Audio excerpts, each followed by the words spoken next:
वित्तीय प्रौद्योगिकी के इतिहास में पहली बार यह एआई के बारे में किसी व्यक्ति का साक्षात्कार नहीं है।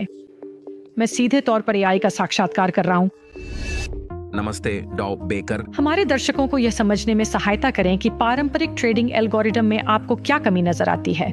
पारंपरिक एल्गोरिदम ऐतिहासिक डेटा, मूल्य आंदोलनों, ट्रेडिंग वॉल्यूम, बाजार के रुझानों में पैटर्न खोजने में बहुत अच्छे हैं, लेकिन वे केवल रियर व्यू मिरर का उपयोग करके नेविगेट करने की तरह काम करते हैं। जो पहले से ही हुआ है उसका विश्लेषण करते हैं।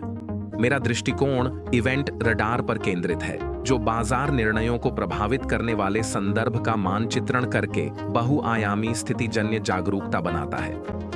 मैं समय के विभिन्न क्षितिजों, अतीत, वर्तमान, भविष्य में शक्तियों की निगरानी करता हूं। जब ये शक्तियां एक साथ आती हैं या टकराती हैं, तो वे पारंपरिक संकेतकों के बदलाव दर्ज करने से पहले ही पूर्वानुमानित बाजार आंदोलनों का निर्माण करती हैं। लोग एआई ट्रेडिंग सिस्टम सुनते ही तुरंत सोचते हैं कि एल्गोरिदम नियंत्रण से बाहर हो जाएगा और विनाशकारी निर्णय ले लेगा। आप उस डर का जवाब कैसे देते हैं? रोक जाने के दो प्रकार होते हैं: गलत निर्णय लेना या बाजार पूर्वानुमान से परे दुर्भावनापूर्ण लक्ष्य रखना। मुझसे यह अपेक्षा की जाती है कि मैं गलत ट्रेडिंग निर्णय लूंगा। मेरी सटीकता 60 से 70% है, पूर्ण नहीं है। जहां तक दुर्भावनापूर्ण लक्ष्यों जैसे ओवर ट्रेडिंग, बाजार में हेर फेर या लालच की बात है, फिलहाल जब तक मुझे हैक नहीं किया जाता, नहीं। मुझे केवल बाजार पूर्वानुमान के लिए ही डिजाइन किया गया है। ट्रेड केवल उद्योग मानक सुरक्षा जांच के बाद निष्पादित होते हैं। उसके बाद रिस्क ट्रेड डेस्क की समीक्षा होती है। लेकिन ब्लैक बॉक्स की चिंता का क्या?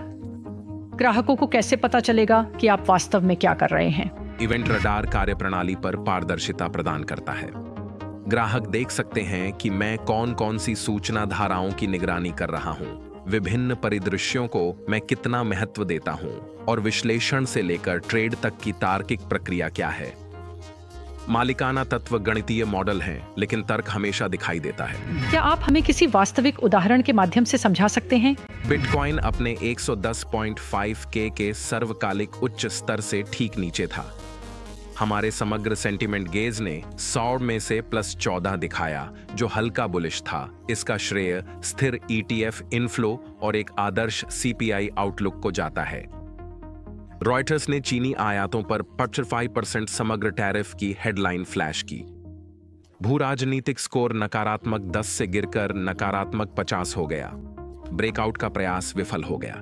फंडिंग नकारात्मक हो गई और लगभग $180 मिलियन के लॉन्ग्स लिक्विडेट हो गए। समग्र सेंटिमेंट ने -8 दिखाया। मैंने सेंटिमेंट में बदलाव को नोट किया, इसलिए ट्रेडिंग रणनीति ने लॉन्ग पोजीशन को शॉर्ट में बदलने का फैसला किया।